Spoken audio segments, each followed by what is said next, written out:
dengan NPM 23411079 ingin berpidato tentang materi keseimbangan antara kehidupan sosial dan akademik. Sebagai seorang siswa, adalah prioritas utama Anda untuk mempertahankan dan menjaga nilai Anda setinggi mungkin. Namun, menjaga kehidupan sosial yang sehat juga penting karena manusia adalah makhluk sosial dan juga mendapatkan kontak dengan manusia lain. Salah satu perjuangan paling umum di kalangan siswa saat ini adalah menjaga keseimbangan antara studi dan kehidupan sosial mereka. Stigma yang adalah bahwa siswa yang pandai dalam belajar seringkali tidak memiliki kehidupan sosial dan lebih memilih menghabiskan hari-hari mereka dengan mengurung diri di kamar atau di perpustakaan untuk mempersiapkan ujian berikutnya. Sementara di sisi lain, siswa yang sering berpergian dengan teman hanya memiliki sedikit waktu untuk belajar sehingga mengalami kesulitan dalam pelajaran atau memiliki nilai yang berkisar dan rata-rata hingga di bawah rata-rata.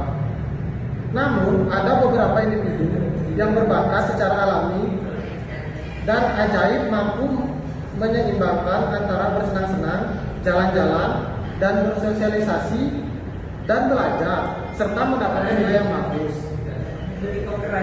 Dan banyak siswa yang mengagumi ini.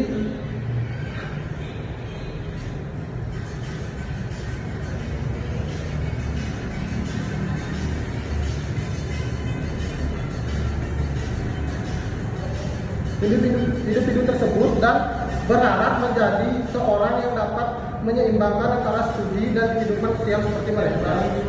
Orang-orang ini mungkin berbakat secara alami, namun dapat belajar menyeimbangkan antara studi dan kehidupan sosial sebaik mereka. Nah, jadi yang pertama adalah sadarilah bahwa keseimbangan itu dibutuhkan. Kesalahan umum yang dilakukan sebagian besar siswa adalah tidak menyadari sesuatu yang berlebihan tidaklah sehat. Sama seperti terlalu banyak air yang dapat mengenangi dan membuat bunga layu, terlalu banyak waktu yang dihabiskan untuk belajar atau keluar untuk bersosialisasi dan berpesta juga tidak sehat bagi Anda. Hal ini dapat menyebabkan kelelahan akademik dan peningkatan stres karena terlalu banyak waktu yang dihabiskan. Untuk belajar dengan penuh semangat atau IPK yang lebih rendah karena terlalu sering keluar rumah. Hari ini dapat menyebabkan kelelahan akademik dan peningkatan stres karena terlalu banyak waktu yang dihabiskan. Untuk belajar dengan penuh semangat atau IPK yang lebih rendah karena terlalu sering keluar rumah, hal ini bukan berarti kami melarang Anda untuk belajar dan keluar rumah, namun hanya untuk menunjukkan bahwa perlu adanya keseimbangan di antara keduanya. Yang selanjutnya adalah luangkan waktu di hari kerja untuk belajar dan istirahat setiap akhir pekan dengan pergi keluar bersama teman-teman atau menghilangkan stres dengan menghindari kelelahan akademik. Keseimbangan selalu dibutuhkan dalam segala hal yang kita lakukan dan jangan pernah diabaikan karena papan catur yang seluruh ubinya berwarna hitam hanya akan menjadi balok kayu hitam, sedangkan papan catur yang seluruh ubinya berwarna putih dapat diibaratkan sebagai kertas. 2. Kelola waktu Anda dengan benar. Salah satu cara terpenting untuk selalu menjaga keseimbangan antara akademik dan kehidupan sosial adalah dengan menyiapkan jadwal kegiatan Anda. Belajar, mengatur waktu antara belajar dan jalan-jalan bersama teman-teman, menetapkan waktu, tanggal tertentu untuk melakukan aktivitas tersebut. Anda bisa lalu sering keluar rumah. Hal ini bukan berarti kami melarang Anda untuk belajar dan keluar rumah, namun hanya untuk menunjukkan bahwa perlu adanya keseimbangan di antara keduanya. Yang selanjutnya adalah luangkan waktu di hari kerja untuk belajar dan istirahat setiap akhir pekan dengan pergi keluar bersama teman-teman atau menghilangkan stres dengan menghindari kelelahan akademik. Keseimbangan selalu dibutuhkan dalam segala hal yang kita lakukan dan jangan pernah diabaikan karena papan catur yang seluruh ubinya berwarna hitam hanya akan menjadi balok kayu hitam. Sedangkan papan catur yang seluruh ubinya berwarna putih dapat diibaratkan sebagai kertas. 2. Kelola waktu Anda dengan benar. Salah satu cara terpenting untuk selalu menjaga keseimbangan antara akademik dan kehidupan sosial adalah dengan menyiapkan jadwal kegiatan Anda. Belajar, mengatur waktu antara belajar dan jalan-jalan bersama teman-teman, menetapkan waktu, tanggal tertentu untuk melakukan aktivitas tersebut. Anda bisa memulai dengan membuat jadwal tertulis kapanpun Anda punya waktu luang dan memutuskan apa Anda inginkan menghabiskan waktu itu dengan belajar dan berkumpul dengan teman-teman Anda.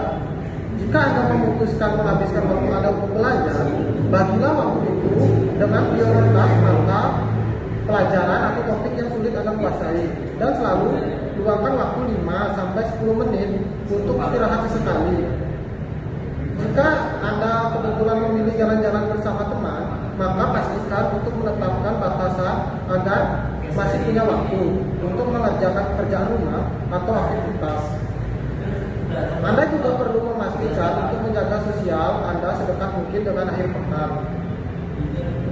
Dengan melakukan ini, Anda pada dasarnya mengatur ritme unik yang meminta Anda untuk belajar dan melakukan aktivitas akademik selama akhir pekan dan pergi bersama teman-teman Anda selama akhir pekan, mengingatkan Anda tidak memiliki hal yang penting untuk dilakukan.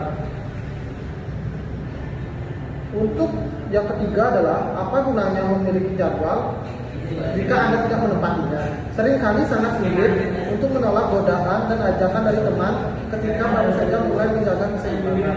Tetapi setelah Anda melewati beberapa minggu pertama, akan lebih mudah untuk mengatakan tidak. Hal ini menunjukkan bahwa Anda memiliki keyakinan untuk mengikuti jadwal Anda dan Anda juga menunjukkan bahwa waktu Anda jauh lebih berharga daripada harapan mereka.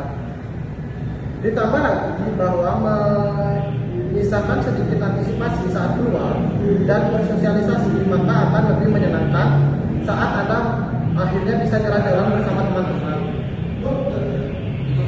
Memiliki disiplin dalam hal sendiri dengan mengikuti jadwal Anda juga mempersiapkan Anda untuk masa depan, segala upaya di masa depan yang mungkin Anda lakukan sehingga fondasi yang baik seringkali merupakan kunci agar sebuah bangunan tetap berdiri tegak dan bahkan setelah digunakan selama beberapa dekade. Yang keempat adalah jika Anda masih kesulitan mendapatkan motivasi untuk menghabiskan hari kerja di rumah dan belajar, sebaliknya tetapkan tujuan yang ingin Anda tercapai. Sasaran yang sederhana namun sulit dicapai seperti mendapatkan nilai sempurna di ujian tengah semester atau mendapatkan nilai kelulusan di kelas kalkulus dapat sangat membantu meningkatkan semangat dan menjaga Anda tetap tinggi. Karena tujuan yang ditetapkan terlalu tinggi, seringkali cenderung terlalu melelahkan dan dapat menyebabkan kelelahan akademis. Belum lagi rasa putus asa yang mungkin Anda rasakan jika gagal mencapai tujuan yang Anda mencapai dengan susah payah. Sekian pidato yang dapat saya sampaikan. Saya ucapkan terima kasih. Selamat siang.